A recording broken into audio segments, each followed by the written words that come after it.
Shalom et bien-aimés dans le Seigneur, bienvenue à vous tous qui êtes en train de nous regarder. Vous êtes sur votre chaîne YouTube Exode TV et c'est moi votre frère, le serviteur Roberto Placide Ekata. Alors aujourd'hui, bien-aimés, dans le cadre de cette émission, le Seigneur nous a donné la grâce de faire une consultation. Pourquoi est-ce que je parle de consultation? Parce que nous allons spécifiquement répondre à des questions qui nous ont été posées par les bien-aimés de par le monde entier. Et il s'agit en particulier d'une bien-aimée du Cameroun qui nous a posé deux questions importantes pour lesquelles le Seigneur nous a inspiré à faire cette émission pour essayer d'édifier encore plusieurs autres personnes. Vous savez, les questions que certaines personnes posent peuvent aussi édifier d'autres. Alors, quel est le but? Je recommence ici à poser d'abord le but de tout ce que nous sommes en train de faire dans cette chaîne YouTube Exode TV. Bien aimé, Exode TV, c'est une vision que le Seigneur a mis dans le cœur de son serviteur, de son instrument que je suis, afin de préparer les enfants, l'épouse de Christ pour l'enlèvement. Vous allez voir, notre credo, c'est l'édification et le perfectionnement des saints en vue de l'enlèvement. C'est-à-dire qu'on amène au travers de la parole qui est prêchée, au travers des messages inspirés, au travers de toute action que nous posons par le Saint-Esprit, nous amenons les hommes à se perfectionner dans leur foi, à avoir de plus en plus de raisons de croire en Dieu. Donc voilà ça. Et tout ça pourquoi? En vue de l'enlèvement. Pour que lorsque le Seigneur Jésus-Christ revient, il trouve que nous soyons tous à son image. C'est ce qui nous motive. Voilà notre motivation, bien-aimés, dans ce grand appel que le Seigneur nous a donné. Alors, bien-aimés, avant de commencer, nous allons remettre ces instants entre les mains de l'Éternel des armées. Et la vidéo ne va pas être très longue parce que nous allons brièvement répondre à ces deux questions. Nous prions.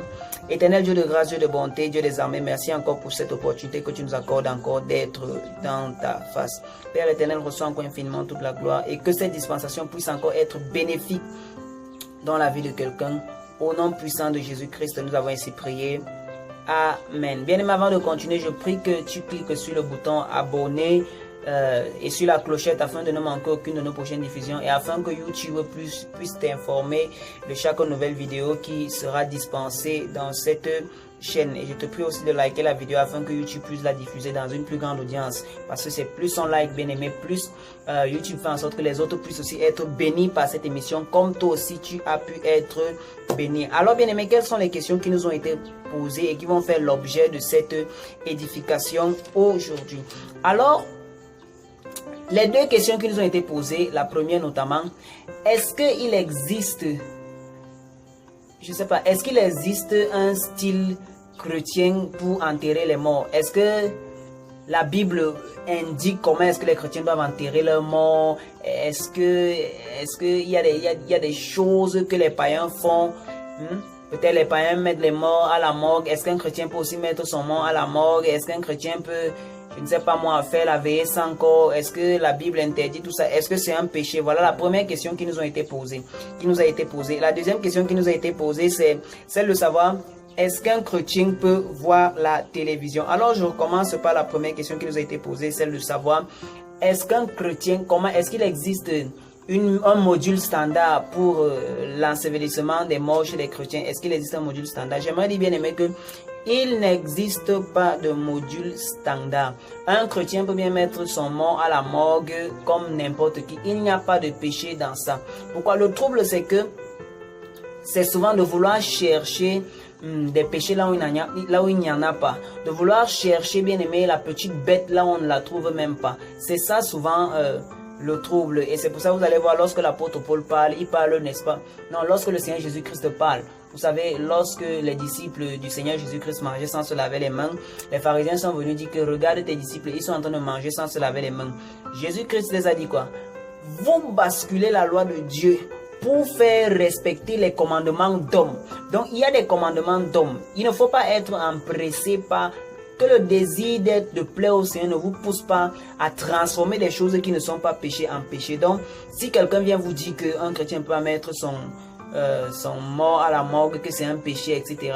Il n'y a pas de loi biblique concernant ces choses. Le Seigneur n'a pas parlé de ça et ce n'est pas un péché. Ce n'est pas un péché. Mais par contre, ce qui peut être un péché, bien aimé, c'est lorsque on commence à faire le culte aux morts, le culte des morts. C'est le culte des morts maintenant qui peut commencer à se transformer en péché, c'est-à-dire que quand je parle du culte des morts, on a peut-être les cérémonies, les crânes, etc. On vénère les crânes, on fait des trucs bizarres, des rites bizarres autour des morts. Là, ça commence à devenir bizarre. Un chrétien ne doit pas participer, n'est-ce pas, à ce genre de choses. Amen. Mais s'il s'agit simplement d'enterrer son cadavre, ensevelir son mort, le mettre à la morgue en attendant que les choses soient bien préparées, il n'y a pas de péché à cela. Et maintenant, la deuxième question qui est plus importante, que nous avons estimé être plus importante, c'est celle de savoir: est-ce qu'il est permis à un chrétien de voir la télévision? Je répète encore la question. Est-ce qu'il est permis à un chrétien de voir la télévision? Est-ce que c'est bien pour un chrétien de voir la télévision? Alors, bien aimé, je commence par répondre comme ci, et je te prie de me donner toute ton attention. Ce n'est pas un péché pour un chrétien de voir la télévision. Pourquoi? Parce que dans la télévision, on a des choses qui sont bonnes, comme on a des choses qui sont mauvaises. Et maintenant, la question que chaque chrétien devrait se poser, c'est: quel est l'usage que je fais de la télévision?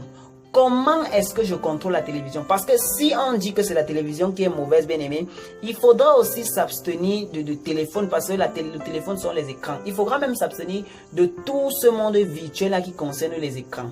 Alors la question à se poser, c'est de savoir: quel est l'usage que moi je fais de la télévision? Et ici, nous allons maintenant gravir les échelons pour entrer maintenant dans les impacts, pour étudier les impacts de la télévision sur l'âme. Et c'est pourquoi, bien aimé, le Seigneur m'a inspiré à regarder dans le livre de Proverbes chapitre 4 à partir du verset 4. C'est là où nous allons poser le fondement pour comprendre les mystères spirituels qui se passent, bien aimé, avec la télévision. Comment est-ce que la télévision peut être un catalyseur ou bien un enclencheur de notre échec spirituel? Proverbe chapitre 4, verset 23, je lis au nom de Jésus. Il est écrit: garde ton cœur plus que toute autre chose, car de lui jaillissent les sources de la vie. Bien, mais ici, l'Éternel est en train de nous dire de garder notre cœur plus que toute autre chose, car de lui jaillissent les sources de la vie. Ça veut dire que quoi? La vie d'un homme est déterminée par l'état et les prédispositions de son cœur. Est-ce que vous comprenez? Ta vie est déterminée par les prédispositions de ton cœur. Et c'est pour ça que vous allez vous rendre compte, bien aimé, que lorsque ton cœur aime quelque chose, tu seras toujours amené à aller vers cette chose. Je prends peut-être dans les phénomènes d'amour. Lorsque un homme commence à aimer une femme, c'est pourquoi ça commence dans le cœur, vous voyez. Le cœur, c'est la centrale thermique des émotions. Le cœur, c'est ça qui détermine le comportement de l'homme. Le cerveau, lui, est là pour réguler le comportement, bien aimé. Mais les préférences, les choses, nos choix, nos comportements, nos décisions de vie, ça part du cœur. Et le cerveau ne peut que jouer un rôle régulateur. Je vais dire que quoi? Par exemple, si peut-être je suis peut-être j'aime peut-être quelque chose tellement, j'aime peut-être quelque chose tellement, le cerveau ne peut pas effacer l'amour que j'ai vis-à-vis de cette chose. Est-ce que vous comprenez? Mais le cerveau va réguler. Le cerveau va dire que bon, c'est vrai, tu as telles occupations, tu as telles occupations, tu as telles occupations. Donc, le cerveau, bien aimé, nous permet d'organiser les préférences que nous avons dans le cœur. Et c'est pourquoi la Bible dit, n'est-ce pas, que garde ton cœur plus que tout. Pourquoi? Parce que, bien aimé, si tu orientes mal les désirs de ton cœur, si les trésors qui sont dans ton cœur s'orientent vers une mauvaise chose, automatiquement, bien aimé, ça sera déchéant pour ta santé spirituelle. Or, on sait que pour toi, chrétien, quel est l'idéal pour le chrétien? L'idéal pour le chrétien, bien aimé, c'est de ressembler à Christ. Amen. L'idéal pour le chrétien, c'est de ressembler à Christ. Et c'est pourquoi la Bible dit quelque part dans un autre verset, je ne l'ai pas noté cela, on dit que tout ce qui est bon, que tout ce qui est agréable, que tout ce qui est vertueux, que tout ce qui est moral soit l'objet de vos pensées. Ça veut dire que quoi? Le chrétien bien-aimé, c'est celui-là qui doit exercer son esprit à produire les fruits de l'esprit. Amen. On a les fruits de l'esprit qui sont contenus dans le livre de Galates chapitre 5. Ça veut dire que quoi? Si ce que je suis en train de regarder à la télé ne m'amène pas à produire les fruits de l'esprit, automatiquement là, ça commence à devenir un problème. Là, ça commence à devenir un problème. Et vous allez vous rendre compte, bien aimé, que les choses sur lesquelles vous passez le temps définissent qui vous êtes. J'aimerais te dire, toi, chrétien, je ne veux même pas parler d'un chrétien parce que lorsque je parle déjà de chrétien, je suis déjà en train d'aller trop loin. J'ouvre encore une parenthèse et je rappelle juste le verset pour que ceux qui arrivent à l'instant comprennent bien. Garde ton cœur plus que toute autre chose, car de lui jaillissent les sources de la vie. Garde ton cœur plus que toute autre chose, car de lui jaillissent les sources de la vie. Et ici, j'étais en train de dire que, je ferme la parenthèse, je reviens sur mon sujet. J'étais en train de dire que quoi? Sachez que l'être humain est un comprimé de l'ensemble des choses qu'il a vécues. Je l'ai toujours dit ici. Vous êtes le comprimé d'un ensemble, vous êtes le construit de l'ensemble des choses que vous avez vécues. C'est pourquoi vous allez vous rendre compte que si vous prenez un enfant, un bébé nouveau-né, vous le mettez au milieu des chiens, au milieu des porcs, au milieu des animaux. Bien aimé, vous revenez un an plus tard. Ce n'est pas un être humain que vous allez trouver, mais c'est un animal à la peau d'être humain que vous allez venir trouver. Pour dire que quoi? Les choses sur lesquelles on passe le temps façonnent notre être. C'est pourquoi, si c'est que toi en tant que chrétien, tu vas maintenant passer ton temps dans des programmes immoraux, dans des programmes qui n'ont rien de moral, dans des programmes qui ne t'apportent rien, qui ne servent pas à ton édification, automatiquement, bien aimé, tu vas commencer à te pervertir. C'est pourquoi, bien aimé, je peux dire que la télé est la chose qui est l'un des premiers instruments du diable, l'un des premiers instruments, bien aimés, d'évangélisation du diable. Et ça, bien aimé, nous ne pouvons pas le contester.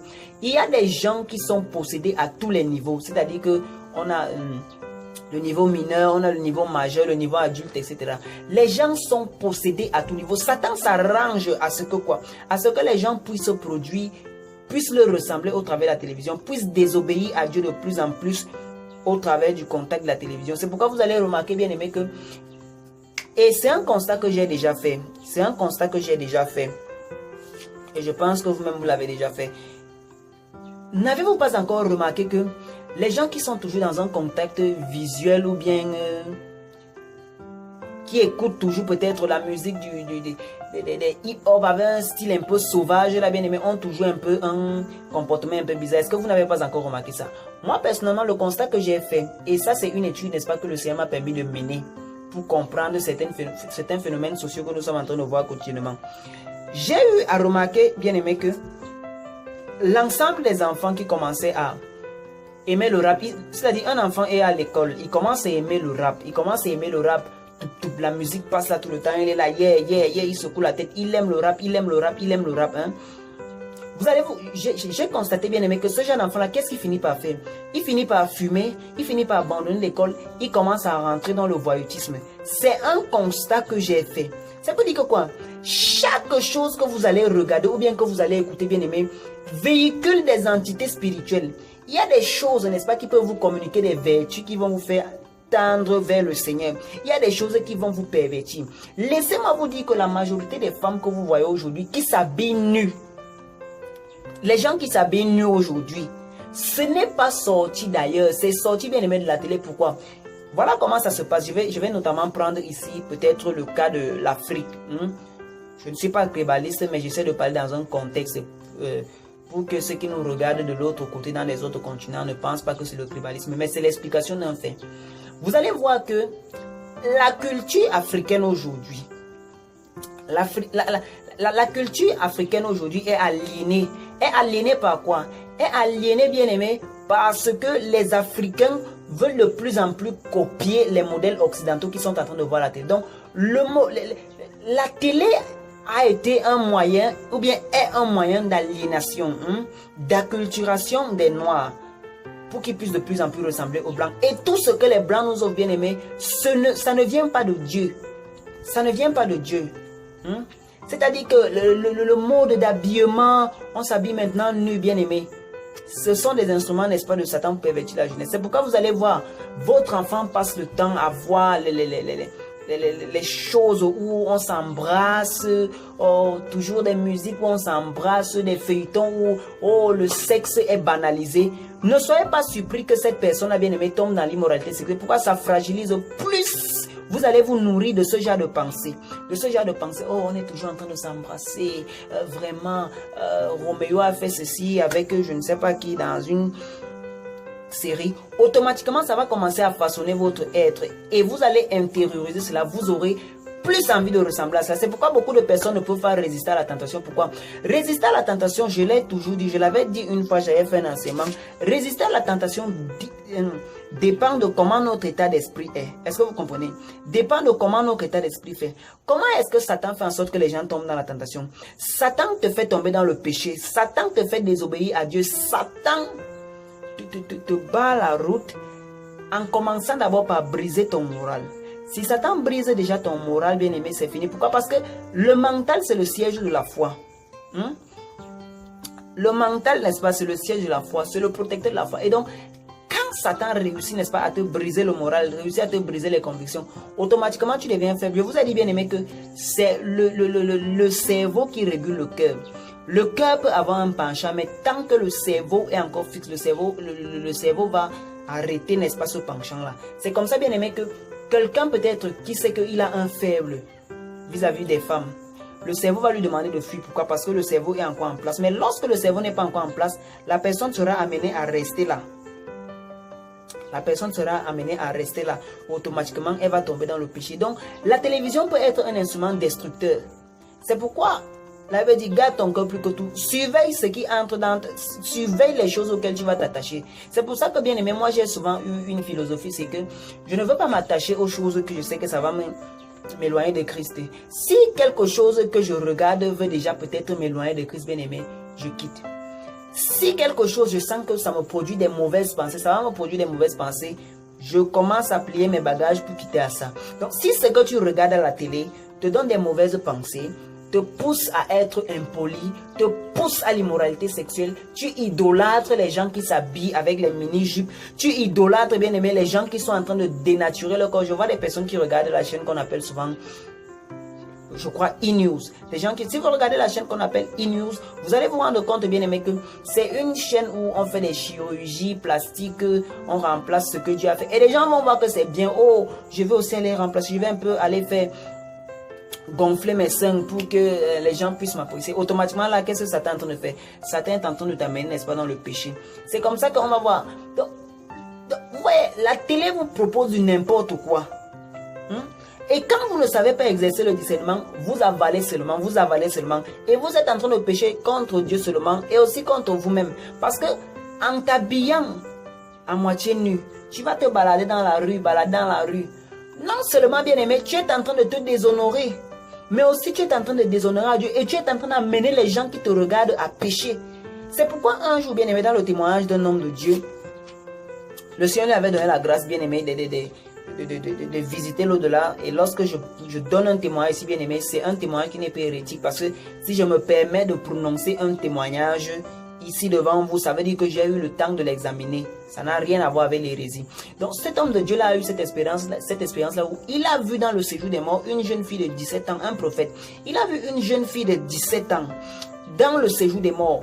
Et la jeune fille est venue lui témoigner que je suis mort étant vierge. Je ne comprends pas comment je me retrouve ici. Et l'ange qui était là, bien aimé, lui a dit que tu es une femme adulte. Le gars, la fille dit qu'elle est morte vierge. Je ne comprends pas comment est-ce qu'elle peut se retrouver là. Elle est morte étant vierge. Et on va lui dire que ton habillement a amené beaucoup de gens à l'impudicité. Donc, par ton habillement, bien aimé, tu peux être un instrument du diable. Oui, il faut qu'on se dise les vérités crues, hein. Il faut qu'on se dise les vérités. Tu peux être un instrument du diable par ton habillement que tu as vu à la télé. C'est pourquoi, bien aimés, chers frères et sœurs, il faut avoir, avant, n'est-ce pas, d'entrer dans le monde séculier, avant, n'est-ce pas, d'entrer encore, il faut avoir ces principes de base sur lesquels on n'a rien à envier vis-à-vis du monde. C'est pourquoi, bien aimé, moi, je m'exerce à ce que ces choses ne m'influencent pas. Ces choses ne peuvent pas m'influencer. Pourquoi? Parce que j'ai d'abord mes principes. Amen. Donc, sur quoi est-ce que tu passes plus de temps lorsque tu es en train de regarder la télé? Tu passes plus de temps à regarder quoi? Ça va te définir. Quand tu vas faire le poids, hein? Quand tu vas faire le poids, tu vas te rendre compte que ce à quoi tu passes plus de temps, si tu passes plus de temps à regarder les femmes qui sont nues, tu auras tendance. C'est pourquoi veille à ce qui entre dans ton cœur. Si c'est que tu veux produire les fruits de l'esprit, tu veux produire. Et c'est pour ça, bien aimé, je dis souvent que faites très attention si peut-être vous voulez vous marier. Après, vous épousez une femme qui n'a eu que l'éducation de novelas, qui n'a eu que l'éducation des feuilletons. Attention, vous êtes en trouble lorsque vous allez passer. Cette femme-là, elle a été fait quoi? Elle a été façonnée par ce qu'elle voyait sur la télé. Et c'est pour ça aussi que si vous voulez peut-être, bon, un indice aussi pour reconnaître, pour essayer de discerner une personne, regardez aussi les choses que la personne regarde sur la télé. Vous aurez un bref aperçu du type de personne que cette personne est. Bon, je ne dis pas que tu ne peux pas regarder la télé pour peut-être te distraire, mais regarde le type de choses que tu regardes. Est-ce que le message qui est dedans est nocif? Pose-toi la question que dans telle chose que je suis en train de regarder, qu'est-ce que je gagne de positif? qu'est-ce que je gagne de négatif? Est-ce que cette chose que je suis en train de voir si combat les principes de Dieu, m'amène à combattre les principes de Dieu? Est-ce que depuis que je suis en train de regarder ça, je ne lis plus la Bible, je ne prie plus, est-ce que ça m'amène à avoir des pensées de jalousie? Il y a des gens, tu peux être là, tu vois des films là où il y a toujours la jalousie, la jalousie, la jalousie. Et la jalousie devient un principe, sans parler des gens qui sont possédés. Amen. Sans parler de ceux qui sont possédés, parce qu'il y a aussi les esprits dedans, dans toutes ces choses-là. Il y a des esprits. Je me rappelle dernièrement, j'étais en train de voir un cinéma dans une application qu'on appelle Mount of Zion. Une application, n'est-ce pas, de films chrétiens que j'ai téléchargé. Et bien aimé, il y avait un évangéliste qui était parti faire une croisade. Vraiment, le Seigneur s'est beaucoup manifesté. Et maintenant, on l'a appelé, bien aimé, d'aller faire une délivrance. Et le démon était en train de prononcer le nom des choses qu'il voit à la télé. C'est pour ça qu'il faut faire très attention. Un parent, tu ne contrôles pas ce que tes enfants voient à la télé, mais ça va les éduquer, ça façonne leur mentalité, ça façonne. C'est pour ça, bien aimé, il faut faire attention aux influences mentales.